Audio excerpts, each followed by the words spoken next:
હાજ આપણે વેરી હતા એમાં થઈ બરાશી આવ રોગમાં પધારો એક થાળીએ ભોજન મીઠા કરો. સત્ય વાત છે રાજવી યજમાન.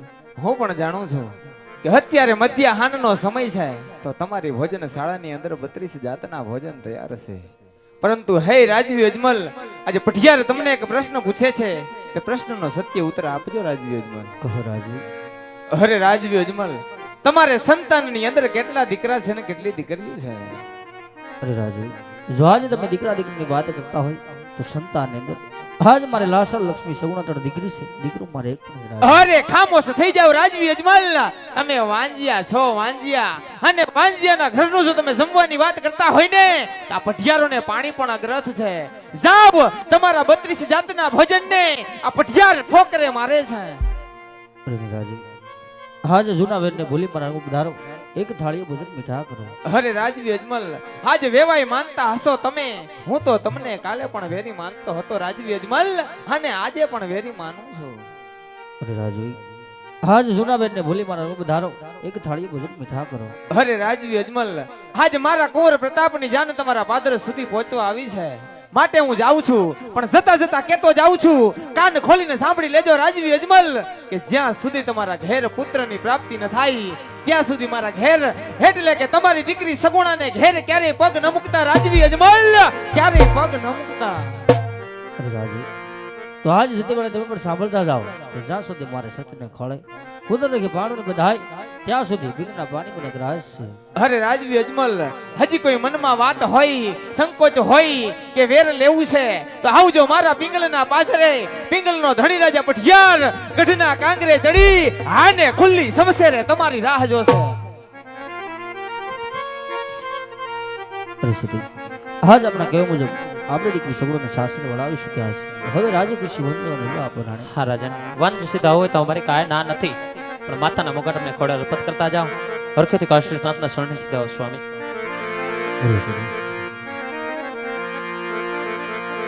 આવા માથાના મુંગઠ સતી રાણી તમને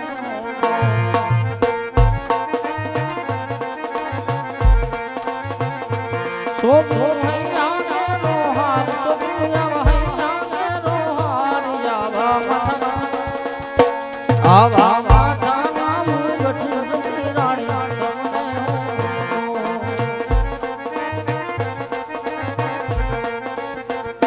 એ રાજ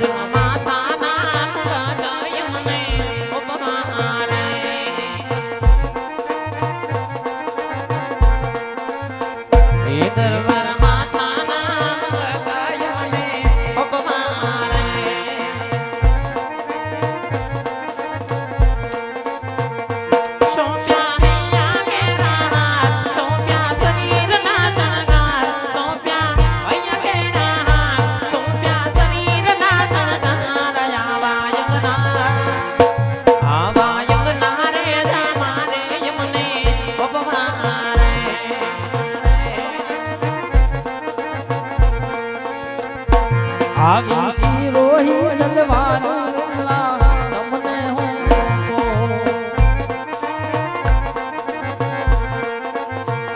એ સો સો પગરણ નટના રાજ સોમુયાવા પગરણ નટના રાજ યાવા રાજ રે આવા રાજ રે ચલાવો મુડી જીતતી રે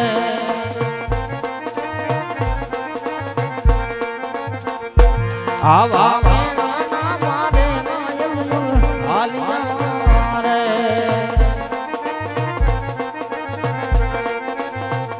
એ જાવા સુસે મેરે મુની હે કરવા આયા કલ્યાણ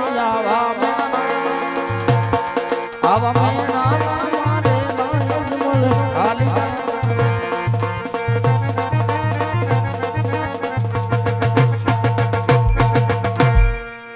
એ પૂજારી રે ભાઈ પૂજારી શિવ શંકર નો પૂજારી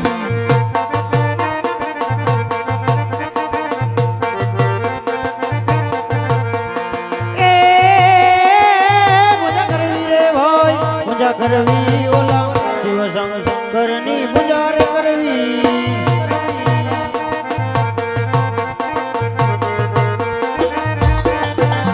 એ ભલા વરી રામા ભલા તારી રામા ભલા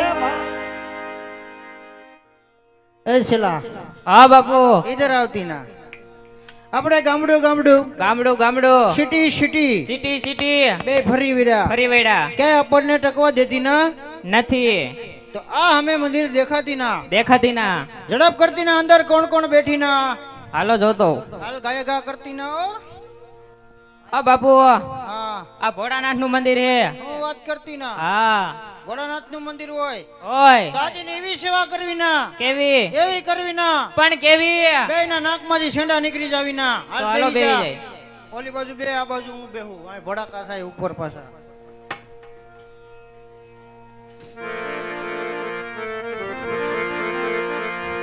આજ આવા શાર શાર જંગલ ફરતા આજ સામે ધજા દેખાય છે. ધજા હશે તો મંદિર હશે, હા મંદિર હશે તો પ્રભુ હશે, હોય જ ને પ્રભુ હશે તો સેવા પૂજા પૂજારી મહારાજ કરતા હશે. એમાં કઈ ને કેવા પણ જ ન હોય જ તો સાલજી તપાસ કરો હરિ પૂજારી મહારાજ. એ શીલા હા બાપુ હમણાં ડેલા કોક ભભડાવતી ના દોનો એક હારે જાતી ના આવો બાપુ નમો નારાયણ નમો નારાયણ બાપુ. બોલો ને બાપુ સામે મંદિરની અંદર ભગવાન કોણ છે બાપુ? ભોળાનાથ નું જો ભોળાનાથનું મંદિર હોય હોય તો મારે એમની સેવા પૂજા કરવી છે. તો અમે બે હું ભવાડો કરીએ એવું હું ક્યાં કહું બાપુ? ભક્તરાજ તમે આ ખાટા ખાટા ગંધાતા હનાન બનાન નહીં કરતા. અરે બાપુ એટલામાં કંઈક સારી નદી હોય તો બતાવી દો. એ વાત એ હાસી. ભક્તરાજ આ બાજુ જાય ગંગા, આ બાજુ યમુના, આ બાજુ ગોદાવરી ને આ બાજુ જમુના. તમને જ્યાં મજા આવે ત્યાં નાતા હો. ભલે બાપુ. હાલે આ બાજુ બેસી જા મારો દીકરીનો. ખખડા ખખડા વાલા ગંગા યમુના જીના નીર જો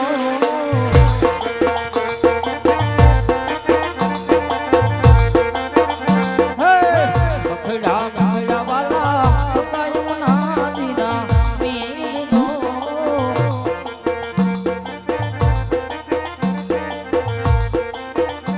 આવા એ માને બેસીને યજમાન સ્નાન કરે.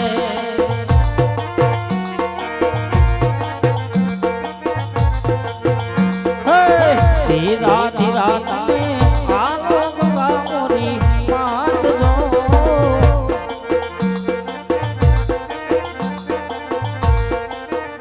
આવા એ માને બેસીને યજમાન સ્નાન કરે.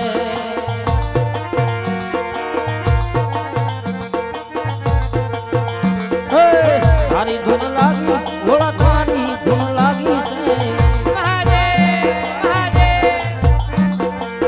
તારી ધૂન લાગી ઘોડા તારી ધૂન લાગી છે. કૈલાસના વાસી તમારી ધૂન લાગી ભોળા. તારી ધૂન લાગી ભોળા તારી ધૂન લાગી છે. ભલે નાગ કાળા તમારી ધૂન લાગી. ભલે નાગ કાળા તમારી ધૂન લાગી ભોળા.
મહાભક્ત રે ડોલાવે મારા ઇન્દ્રાસના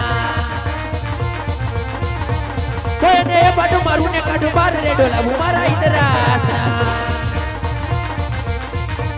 ડોલે ડોલે દેવો ના દરબાર રે ડોલે મારા ઇન્દ્રાસના ડોલે મારા ઇન્દ્રાસના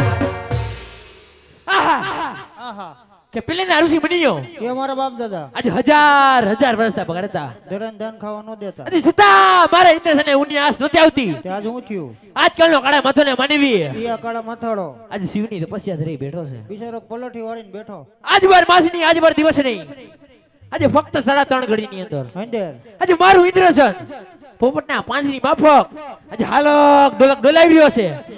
તો આજ એ જ મારું ઇન્દ્રસન આ જૂઠું લેવા માંગે છે. એને શું કરવું પણ એને ખબર નહીં હોય કે આજે દેવ ઇન્દ્રનું ઇન્દ્રસન જૂઠું લેવું એ આજ કોઈ છેલ્લી વાત નથી. હે તો ચાલ આજ મારી સમશે રજમાવી એના ધડ ને મસ્તક હું આ જુદા કરું. હા તો આવો ક્યાં અમાર માસીનો દીકરો છે હાલો ભમસકડી ફેરી કાઈ નો ફેર પડ્યો પેલો કા ફેલ આજે પહેલો વાર કરતા આજ મારી તલવાર મને દગો દઈ રહી છે. એમાં ધાર નથી હે શું તમે જીતા ને મેં હારા લ્યો આકો તો ચાલ આજ હું બીજો પ્રહાર કરું અને એના ધડ ને મસ્તક હું આ જુદા કરું. હા તો આવો હાલો ભમસકડી બીજી ફેલ કાઈ નથી થયું હુતડી બમ ફોડો આજે બબે વાર કરતા આજ મારી તલવાર મને દગો દઈ રહી છે. આજે જ્યારે દેવલોકમાં સભા ભરાણી હતી વાહ મારથી મોટા કોણ કોણ કે દેવ બ્રહ્મા એને મને કીધું તું હે ઇન્દ્રદેવ આજે જ્યારે સંકટ પડે ત્યારે મને યાદ કરજો. તો સંકટ સમયના વાદળા ઘેરાઈ ગયા છે. હા તો ચાલ હું આ દેવ બ્રહ્માને બોલાવું.